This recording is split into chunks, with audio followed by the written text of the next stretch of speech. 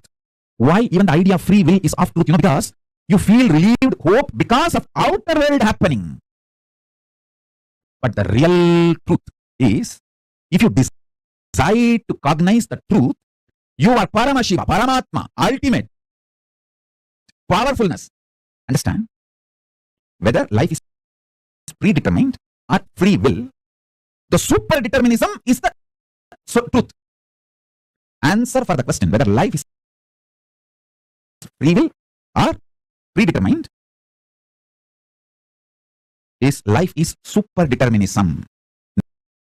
Neither predetermined nor free will, it is super determinism. Understand? Empowering yourself with the truth, reality. You are Paramashiva. You are the ultimate Paramatma.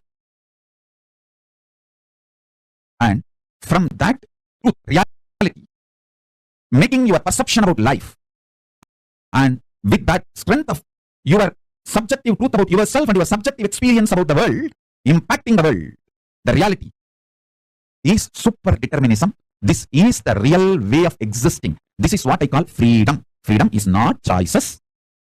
Freedom is manifesting the reality you want to manifest. Listen.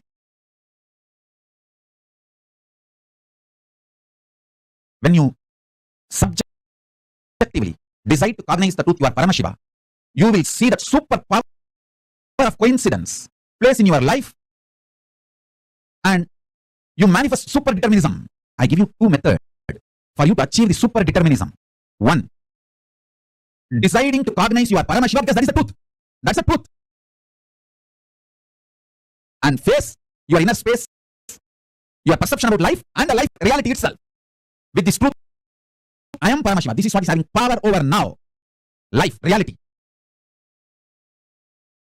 That's first. Second, always tell everything to your Atmamurti. You can pray, you can cry, you can express your frustration, you can express your joy, you can express your gratitude, you can even fight. Do everything with your Atmalinga and Atmamurti. Everything. Continuously talking to your Atmalinga and Atmamurti will give you the power to manifest what you want. Shakti. And Buddhi to change wherever you need to change. Above all, Bhakti, the romantic existence with cosmos. You will get all three. Constantly talk to Atmalinga and Atmamurti. Listen. Take these two as the method to achieve super determinism. One, decide to come to the powerful conclusion you are Paramashiva because that is the truth.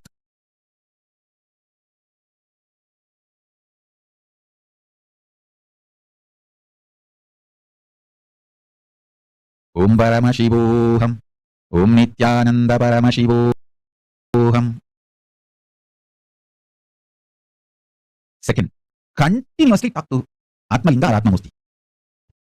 You can offer your prayers, you can talk even casual things, you can express your love, gratitude, even anger, you can fight, you can express your frustration, you can do anything you want.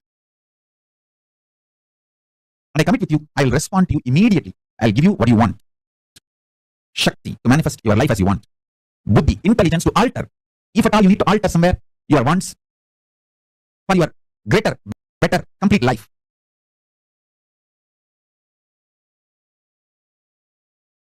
And above all, bhakti, a life positive, joyful connection with life, reality, cosmos, with everything, with yourself, with world, with God, everything. And yukti, method to live enlightenment. And mukti, enlightenment itself.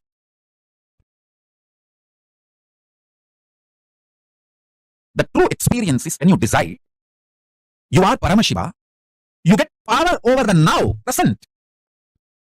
The power over the present gives you the liberation from all these four different theories, theologies, philosophies, rational arguments, ideas, concepts.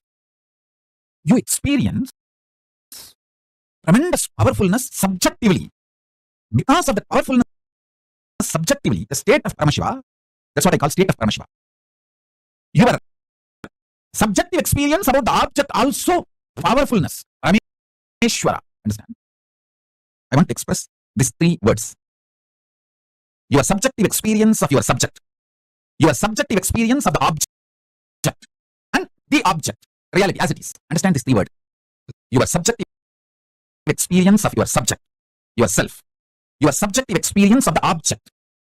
World. And the world. The object itself.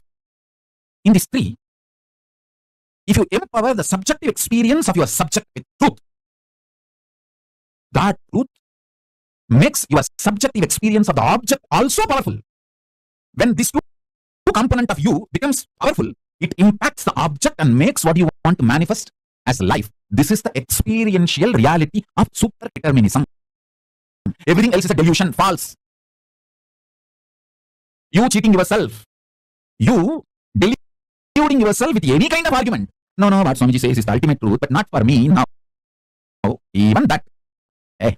Whether you are ready to understand or not, sun is going to shine and wind is going to blow. Everything is going to happen as it is. This truth which I described now,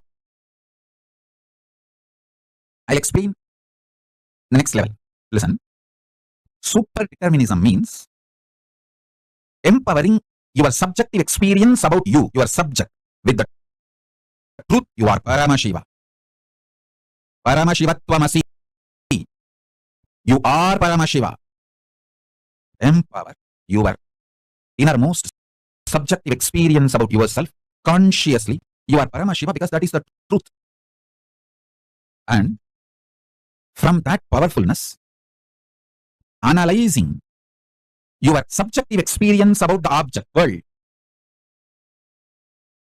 understanding everything happened in your life is just to trigger this enlightenment in you, trigger this awakening in you. Even the grahas, there's no graha, bad graha. There's no time, bad time. Only to remind you about your great truth, the grahas act. When you don't want to be reminded to live the higher reality, then no other way, the grahas has to make you understand. All grahas focus on awakening you. They're all working sincerely for your inner awakening. Understand?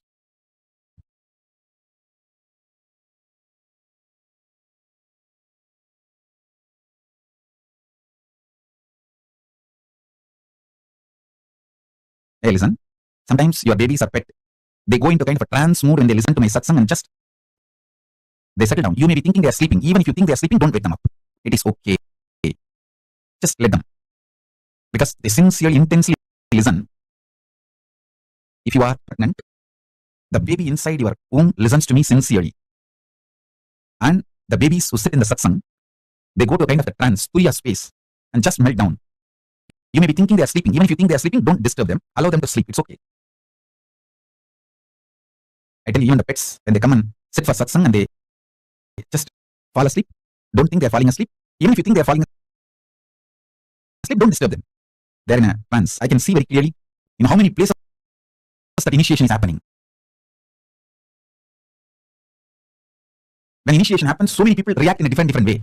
Babies go into the trance of Turiya. So all of you, allow this initiation to happen inside you and to everyone around you. If you have pets and kids, get them to satsang. Even if they sleep during the satsang, don't worry. Let them be there. Because these great truths, they get inside the system and become bio-memory. It becomes just bio-memory. Listen. Now listen to the next truth. See, whenever the objective reality impacts your subjective experience about the object and damages your subjective experience about the object, that damage, when it gets overloaded, impacts your subjective experience about the subject itself. That is what I call you gaslighting yourself. Nobody gaslights us. Understand? Nobody can gaslight unless we allow the gaslighting. Whether gaslighting or enlightening, it's your responsibility. You allowed gaslighting of the society, so allow my enlightening. Stop allowing the society's gaslighting, allow my enlightening. So listen carefully. Subjective experience of the object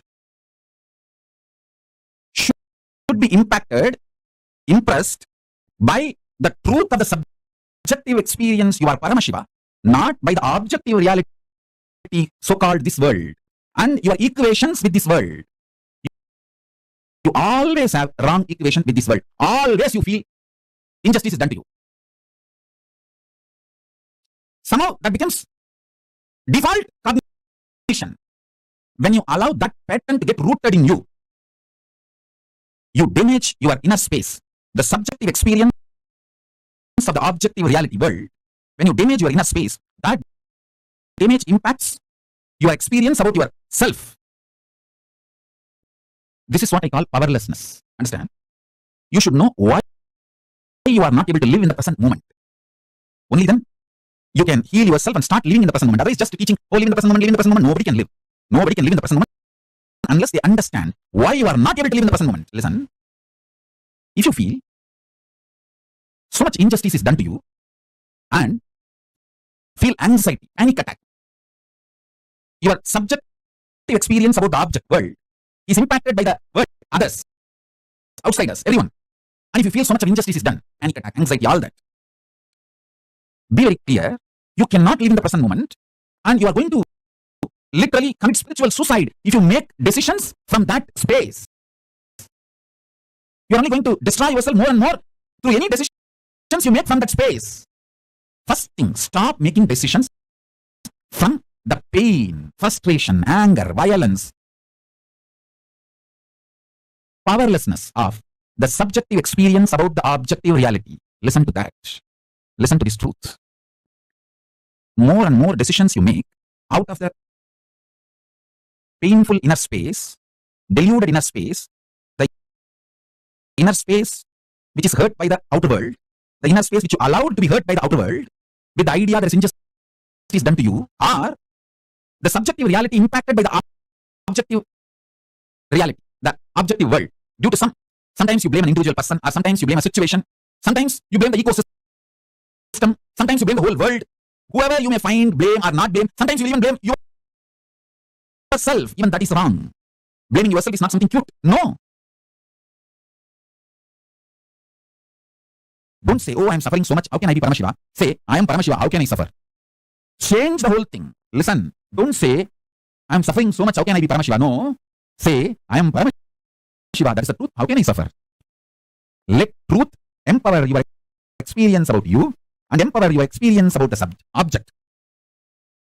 Let the truth empower The subject's experience about subject, subject's experience about object, and object itself, all three. This is what I call super determinism. Your logic, your emotional intensity, and your super determinism. These three manifest your reality. If your logic understands logically, your chit, your consciousness, that is called chit jnana, knowledge about consciousness. If your emotional intensity understands your chit, your consciousness, little more than body, consciousness, manifested body. You are not deha, you are dehi. You are not just the body, you are owner of the body. So understand.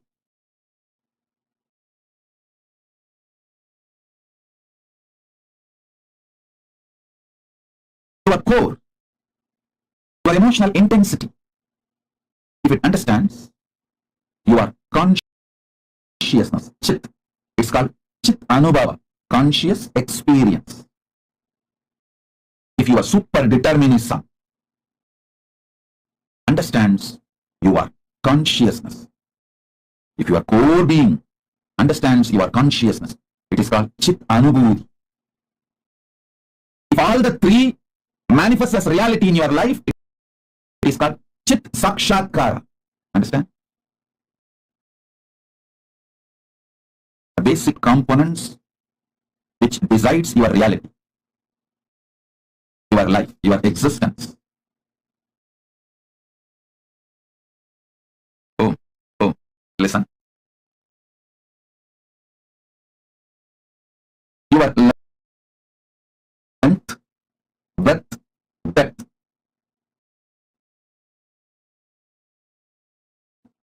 The way your logic flows, the way your emotional intensity flows, the way your super determinism functions. If all these three are integrated to one principle, that principle will become your sakshatkara, your reality.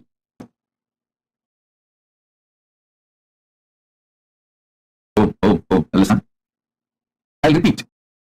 Maybe due to the technical glitch, some of you may not have heard it, you might have missed it, so I'll repeat. Your logic and your emotional flow and your super determinism, all the three, length, breadth, depth. If all the three is integrated to any one reality, that becomes your sakshatkara. Chit gana means your logic, length, dimension, your emotional intensity, breadth, dimension, your super determinism, depth, dimension, all the three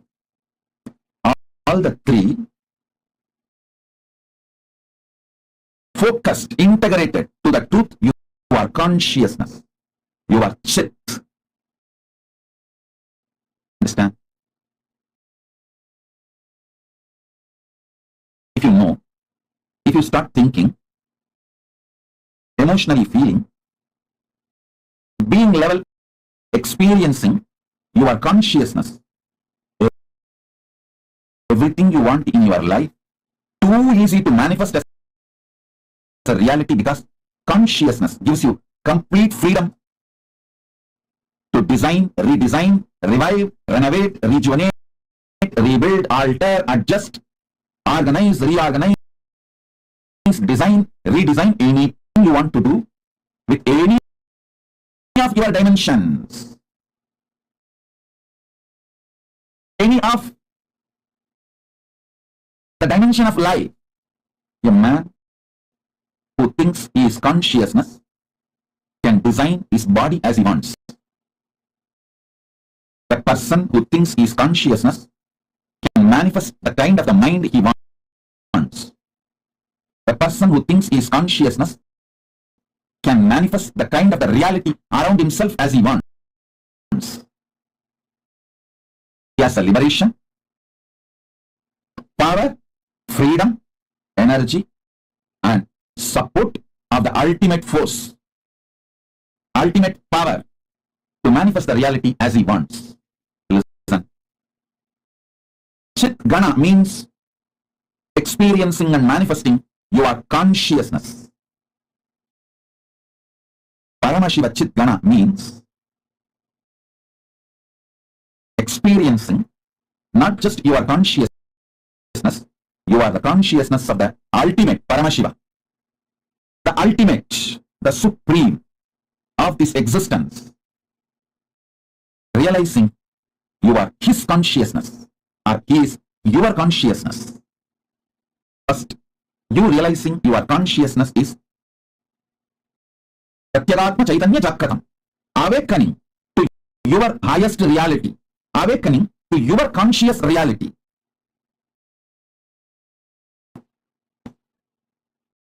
Please understand.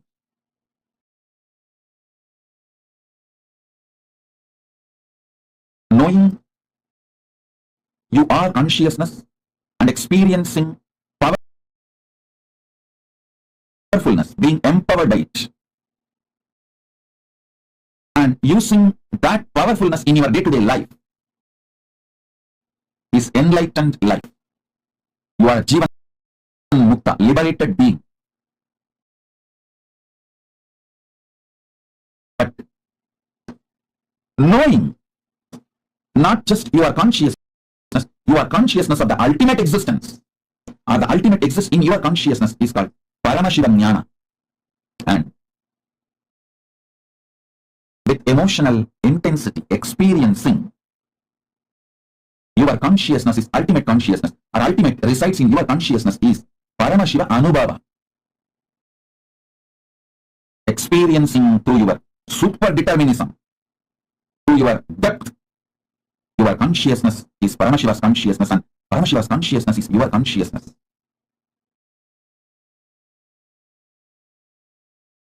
That is Paramashiva Sakshatkar. That is Paramashiva Sakshatkar means manifesting Paramashiva's reality as your reality. That is what I call Paramadvaita Anubhuti, ultimate oneness experience. Understand? We are all programmed. We are all programmed by our own delusions that Paramadvaita is not possible, or somewhere at a remote corner, after some few thousand years, you may get it. But I tell you, our very existence now, right now, is Paramadvaita.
Now, we are going to be understanding further how we can use this superdeterminism in our daily life. We see so many parts, how Swamiji described, where we allow the object, our subjective experience of the object and of the objective reality to influence our decisions. That this is such a powerful thing that Swamiji describes. He uses a lot of big words, yes. But when you really understand it, that most of the times in our life, we allow what we see externally, what we perceive as if is happening externally, to affect us in our daily life, in our being. But Swamiji is saying what we have to do. What is superdeterminism? The power over now. When our subjective experience of the subject affects the very object. Then what I decide as how I'm going to be affects the way reality happens for me. See, you have to understand it very deeply. Let's say somebody comes and let's say your colleague, she comes and shouts at you at work for something you didn't really do. Like she accuses you of misplacing a file, which you've never even seen, it's nothing to do with you. But what happens? You allow that objective happening to affect how you think about yourself. I cannot stand up to people's expectations. Either this becomes our next thought, or else I'm always accused of things I never did. See, these are the two thought currents that we get. If we have a lot of victim mentality, we will go more of like, see, I'm always being accused of something I didn't do, or else you feel like you didn't stand up to people's expectations. But what is Swamiji telling for us now? How you feel within, you having that powerfulness. No, I did not. I have nothing to do with this situation. But let me take responsibility to solve it. Will change the way reality perceives you as to being, see what a responsible person he is. And the lady will, whoever was your colleague that came and shouted at you, will come and apologize, saying that, I'm sorry, I wrongly shouted at you, but thank you for making it happen. See, this is the difference we can see in a very small incident. And also you're able to understand what the meaning of the subjective experience of the subject affecting the object in the reality versus the object happening in the reality affecting your experience of yourself, the subjective experience of the subject. This is a very powerful distinction we have to make, because we always take what other people say and put ourselves down. But superdeterminism is when you know who you are really as Paramashiva, the whole life around you functions as if you are Paramashiva. It responds to that thought current, to that reality of you being Paramashiva. Life is neither free will nor predestined. The real truth is, if you decide to cognize the truth that you are Paramashiva, Paratma, Paramatma, the ultimate powerfulness, subjectively about you, from that subjective truth, if you understand your perception about the world and impact the world, that is called superdeterminism. How can you make this happen? When you tell everything to your Atmamurti or Atmalinga, pray, cry, express your frustration, joy, gratitude, fight, do everything with your Atmalinga, and it will give you the power to do what you want, the Shakti and the Buddhi, to change whatever you need to change. Above all, give you Bhakti, a romantic existence with the cosmos. Very clearly, Swamiji is revealing the exact technique to manifesting our reality. How we can change what we want to happen in the reality, and how we can find out what is it that needs to be actually changed. We have seen many popular movies, right, or popular stories, where the person that has the power to change does not have the intelligence to change. But that is not how superdeterminism works. If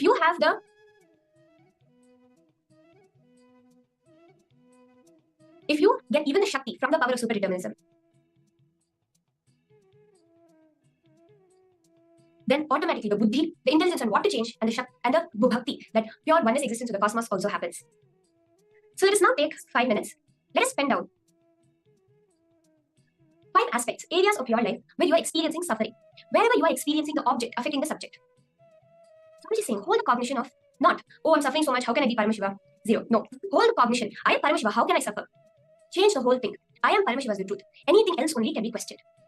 Okay, so let's do 2 things. First, pen down 5 aspects and write down where you are experiencing suffering right now, at this moment in your life. 5 places where you are really suffering.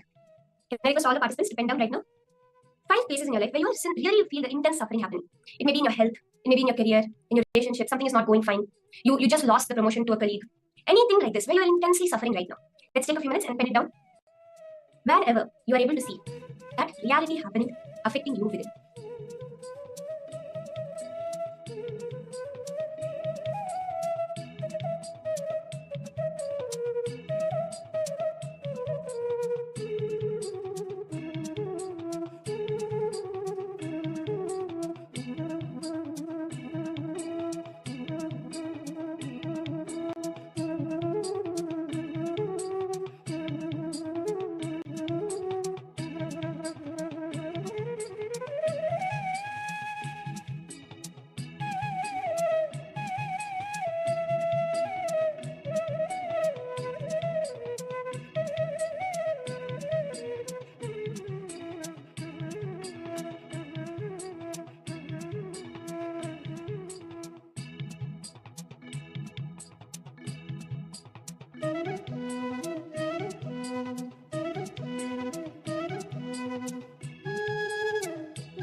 Are we all able to see all these incidents where we are suffering?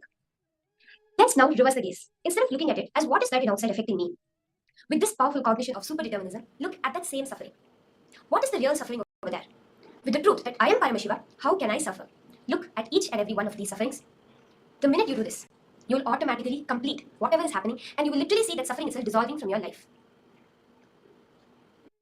So let's all do this. Let's take a few minutes and look into each and every one of these sufferings and see how does when we look at it from the context of superdeterminism, what is the real suffering? How can we transform that suffering by just changing our inner space? Look at it from the angle, I am Paramashiva, how can there be suffering? Not, I am suffering, so how can I be Paramashiva? So now we are going to be moving into the power manifestation. As we have been manifesting from morning, the power of altering the weather. In this round, we are going to be bringing rain. See, Swamiji explains this whole thing as a very clear process. When you are able to change the mood within you, you can change the mood of the cosmos, which we perceive as weather. It is just this very superdeterminism. It is an embodiment of this principle of superdeterminism. When we look at the nature as something automatic, as something random, and you are affected by whatever happens over there. If it rains, you have to take the precautions. If it snows, you have to take the precautions. If it's sunny, you have to turn on the AC. We are so used to functioning with nature from the angle of it affects me. But now, in this power manifestation, the same thing we're going to do, but from the context of how when my inner space changes, when my subjective experience of the subject changes, the very reality will change. What we are perceiving right now in the nature as a hot day will turn rainy. Are we all ready for this manifestation? Can I have a thumbs up from all of you if you're ready? Yes. So Swamiji very beautifully explains this power. One cycle for playing with nature, for bringing the rain, is 42 minutes. So during this power manifestation and even after that, for the whole 42 minutes cycle, hold that intense intention to manifest the rain. How are we all going to be doing this? Choose one place today. You can go to AccuWeather.com and choose one place in the world, in these horizontal time zones, please, for where we are going, where the prediction for today, tomorrow, for the near future is sun. Some place which is experiencing drought, some place which is really hot at the moment, they're having heat strokes, wildfires. Choose one place like this, where there is no chance of rain, just with this power of superdeterminism. The power over now, you are going to be changing the very weather, balancing nature in the space of oneness, and making rain happen. So let's all do that. Let's take up our phones, go to AccuWeather.com and choose one place where there is no prediction for rain in the near future.